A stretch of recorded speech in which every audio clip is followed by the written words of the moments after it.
네. 안녕하십니까, 도함입니다. 앞 시간에 이어서 주역의 구조와 형성 과정에 대해 이야기해 보겠습니다. 주역은 64쾌의 배열로 이루어져 있습니다. 여기서 말하는 쾌란 6개의 효로 이루어진 대성쾌를 가리킵니다. 그림에서 보시는 것과 같습니다. 이것은 3핵으로 이루어진 소성쾌가 결합된 모습입니다.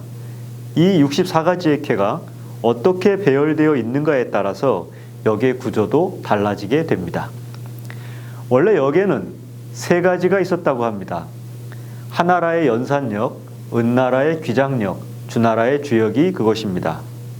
이 각각의 역은 쾌의 배열 방식이 서로 달랐다고 합니다.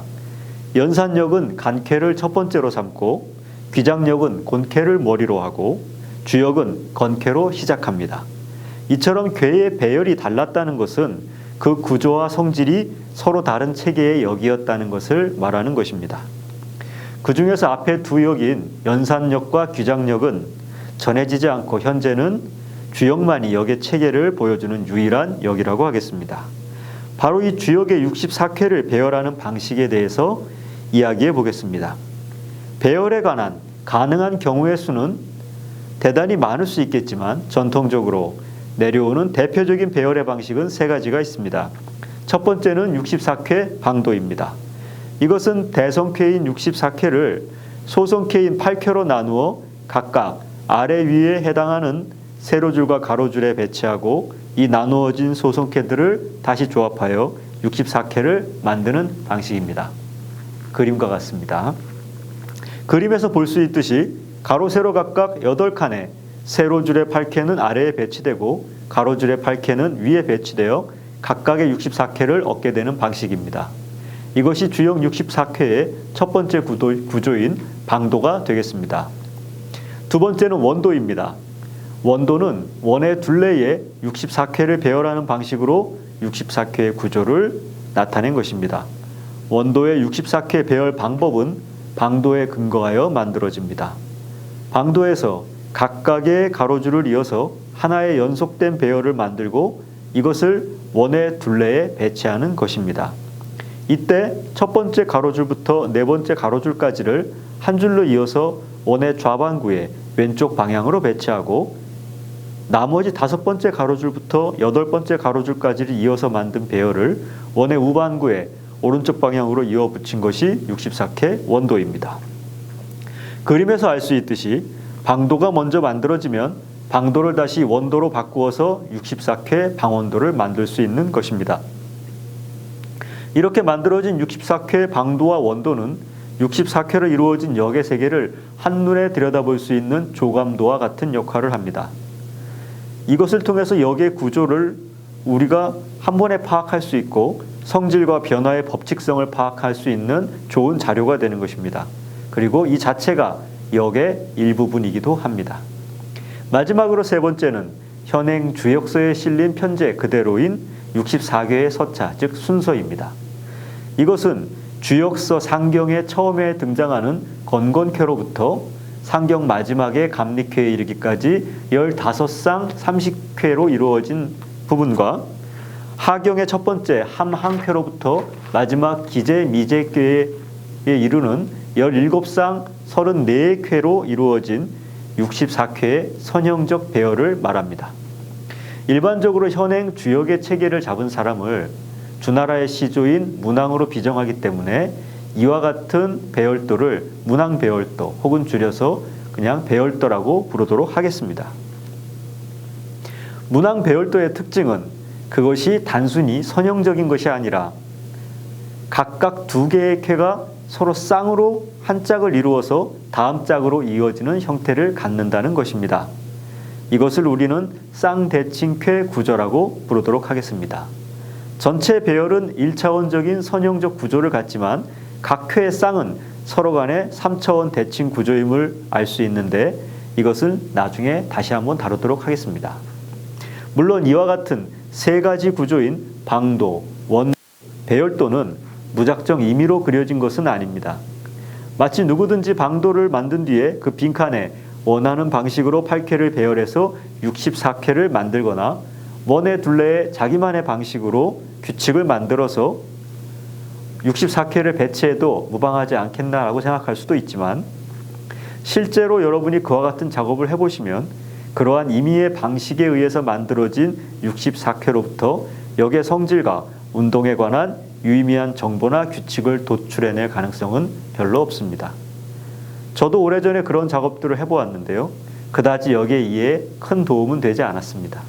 그렇더라도 여러분들도 한번 그와 같은 시도를 해보시는 게 그렇게 나쁘진 않을 것 같습니다. 그런 시도를 통해서 역의 성질이나 규칙에 대해서 좀 더 많은 이해를 할 수 있는 경험이 될 수도 있기 때문입니다. 다시 주제로 돌아가서 얘기해 보면 주역 64K의 구조를 한눈에 파악할 수 있는 방식은 방도, 원도, 배열도의 세 가지 방식이라고 말씀드렸습니다. 자, 그럼 이제 64K 구조의 도식을 만드는 방법에 대해서 좀 더 자세히 알아보도록 하겠습니다. 그러자면 64K가 만들어지기까지의 생성 과정을 전체적으로 한번 이해할 필요가 있습니다.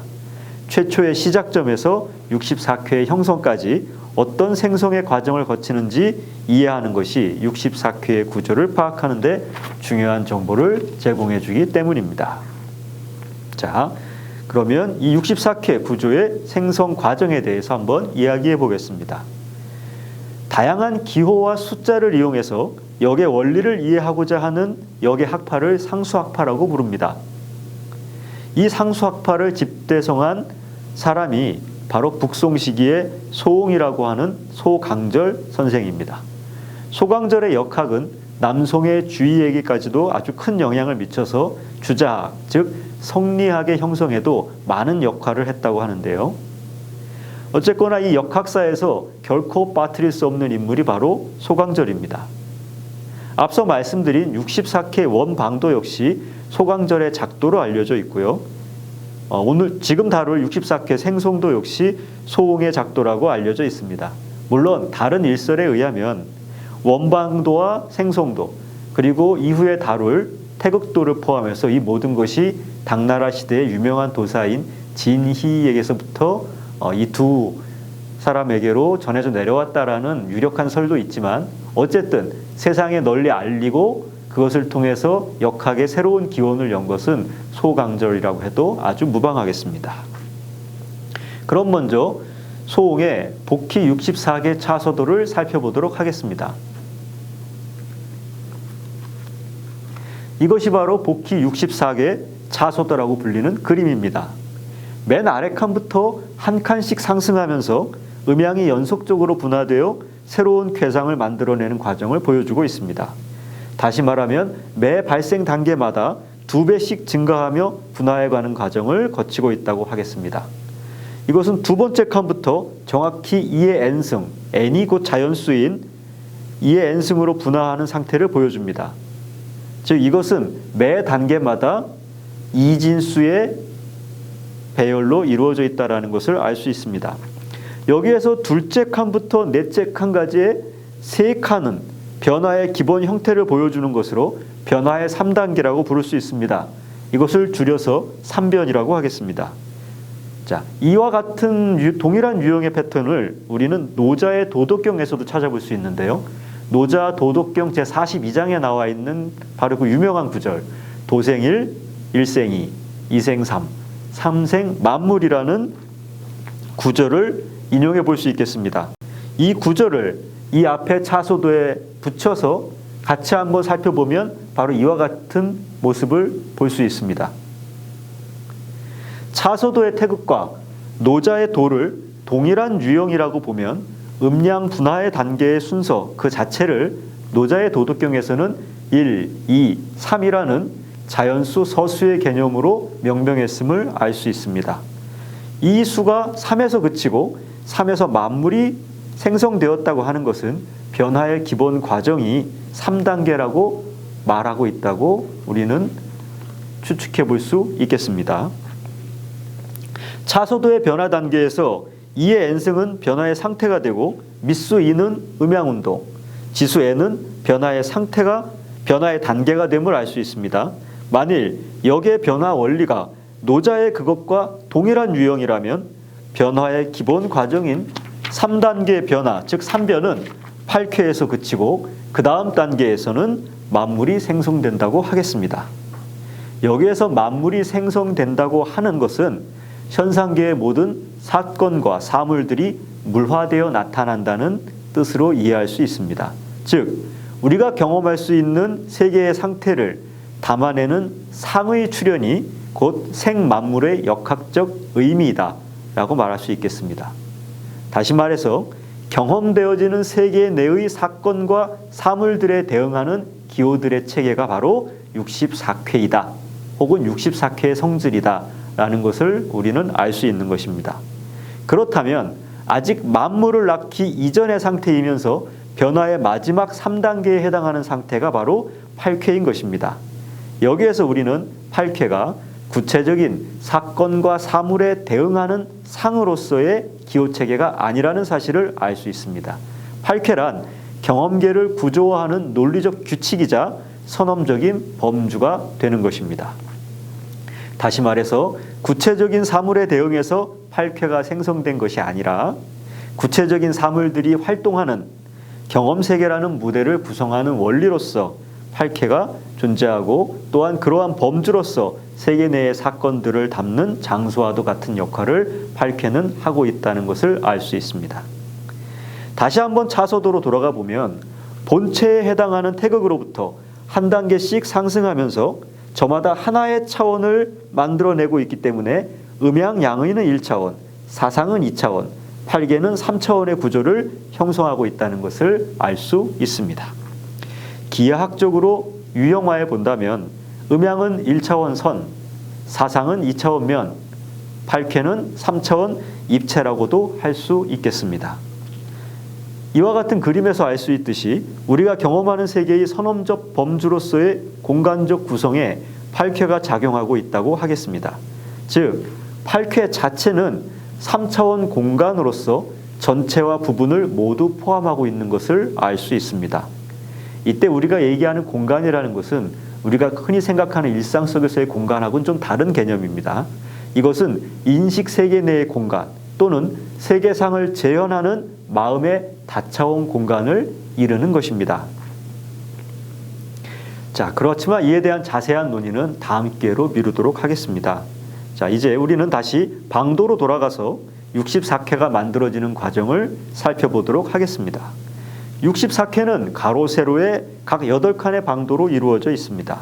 이때 세로줄에 해당하는 8쾌들은 앞서 말씀드린 선험적 범주 또는 공간의 부분으로서의 8쾌라고 한다면 가로줄에 해당하는 8쾌는 경험 세계 내에서 일어나는 사건과 물건들인 사물들의 무더기라고 할 수 있겠습니다. 주역을 세계와 우주를 이해하는 진리 탐구의 학문으로 처음 자리매김하고 이에 대한 최초의 이론을 집대성한 것이 공자의 시빅입니다. 이 중에서도 공자의 역학적 사유가 가장 잘 드러난 것이 바로 계사편입니다. 이 계사편 상편의 제1장에 방이 유치하고 물이 군분한다라는 표현이 등장합니다. 우리가 지금도 아주 일상에서 자주 쓰는 분류라는 말도 바로 이 구절에서 유래한 것인데요. 이 말은 방소, 즉 장소로서 비슷한 무리를 모으고 물건들은 무리를 지어서 나눈다라는 뜻입니다. 또한 이를 통해 모든 사건과 사물의 길흉을 알 수 있다라고 공자께서는 계사편에서 말씀하셨습니다. 이때 장소를 나눈다는 것은 앞서 말씀드린 3차원 공간에서의 8쾌의 위치라고 생각하고 물건을 무리지어 나눈다는 것은 사물들의 분류화라고 생각할 수 있습니다.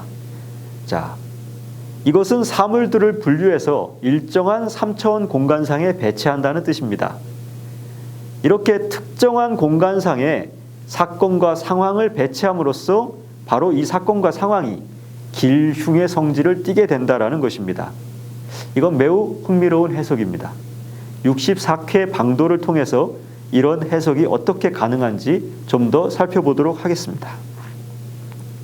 자, 먼저 64쾌 방도에 대한 설명에 앞서서 삼변론에 따른 음양, 사상, 8쾌의 생성 변화에 대해서 알아보겠습니다.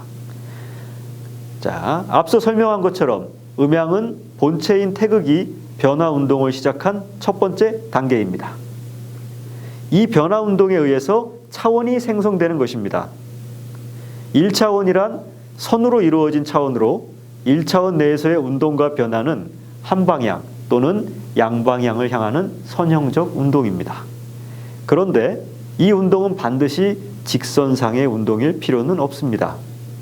그림처럼 여러 가지 다양한 형태의 선형 운동이 있을 수 있습니다. 단지 우리의 사고 실험의 편의를 위해서 가장 단순한 형태인 직선을 가정하고 사고를 진행하는 것입니다. 사실 1차원상의 운동에 관한 사고는 인식의 발달 과정에서 우리가 갖는 최초의 사고의 형태입니다. 하지만 이것이 그대로 우주의 진화 과정에 있어서 발생론적으로 동일한 형태를 반복하는 것은 아닐 것입니다. 오히려 우리가 1차원적 사고로부터 사고를 출발한다는 것은 우리 인간의 인식과 사유 수준이 굉장히 제한적이라는 사실을 반증하는 증거일 수도 있습니다. 어쨌거나 앞서 말씀드린 것처럼 도덕경에서 말하는 도생 1에 해당하는 차원수가 1이라면 음양은 1차원, 선형 구조에 해당한다고 볼 수 있습니다. 그래서 음양을 나타내는 부호 역시 그림과 같이 이어지거나 끊어진 선의 형태를 갖게 되는 것입니다. 이러한 음양이 어떻게 운동하는가는 소강절과 함께 동시대인으로서 역시 주희의 역학과 성리학에 큰 영향을 미친 북송시대의 유명한 학자 염계 주도니 선생의 태극도설에 실린 다음과 같은 문장을 통해서 알아볼 수 있습니다. 일동일정 호위기근 분음분양 양의 입원이다. 이와 같은 문장에서 우리는 음양 운동이 어떠한 방식으로 이루어지는가에 대해서 자세한 설명을 유추해 볼 수 있습니다. 이 말은 음양은 일동일정의 방식으로 운동하면서 서로의 근거가 되고 서로가 스스로 음양의 형식을 갖출 수 있도록 도와준다는 것입니다. 다시 말해서 음양 운동은 방향성을 갖는 선형 운동이지만 그 운동 형태는 움직임과 멈춤을 반복한다는 것입니다. 그리고 이것이 모든 운동의 기본적인 형태가 되는 것입니다. 이것은 굉장히 중요한 사실입니다. 왜냐하면 우리가 일반적으로 알고 있고 상식적으로 이해하는 운동이라는 것은 움직임의 연속이라는 것을 전제로 하고 있습니다. 하지만 우리가 음양 운동이라고 부를 때 그것은 움직임과 멈춤, 즉 일량이 반복되어지는 것을 통해서 이루어지는 운동 형태라고 우리는 처음부터 그렇게 음양 운동에 대한 정의를 시작하고 출발해야 하기 때문입니다. 자, 이것은 모든 운동의 기본 형태가 한 번은 움직이고 한 번은 멈춘다는, 그래서 모든 연속적인 운동이 사실은 불연속적인 움직임을 가지고 있다. 즉 연속과 불연속, 움직임과 멈춤이 상호 반복되면서 변화를 만드는 운동이 바로 음양 운동이라는 사실을 말하고 있는 것입니다.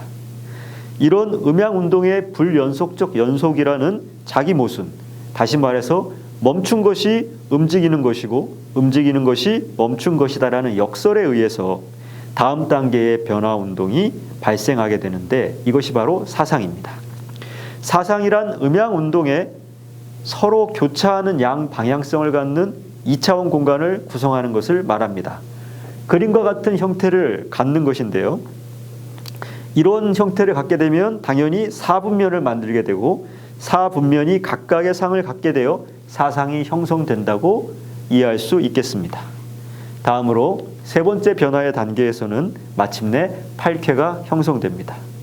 그림처럼 세 개의 축을 갖는 입체의 형태로 구조화할 수 있습니다. 이것은 3차원 팔괘 구조라고 부르도록 하겠습니다. 자, 그런데 우리가 앞서 보았듯이 기존의 복희 64개 차서도는 음양에서 팔괘는 물론 64쾌에 이르기까지 모두 선형적 방식으로 구조화되어서 표현되어진 것을 알 수 있습니다. 이것은 변화의 과정을 단계화한 수직적 계열에는 그 순서가 명확하게 드러나지만 각각의 차원에서 수평적 계열의 차례를 정의하기가 어렵기 때문에 모든 계열을 1차원 선형 구조로 환원하여 각각의 상마다 고유의 순서수를 매기는 것입니다. 원래 우리 사람들의 사유의 습관이 그런 방식으로 사유하는 것을 굉장히 편하게 받아들이기 때문에 그렇게 정의가 되었다고 볼 수 있겠습니다.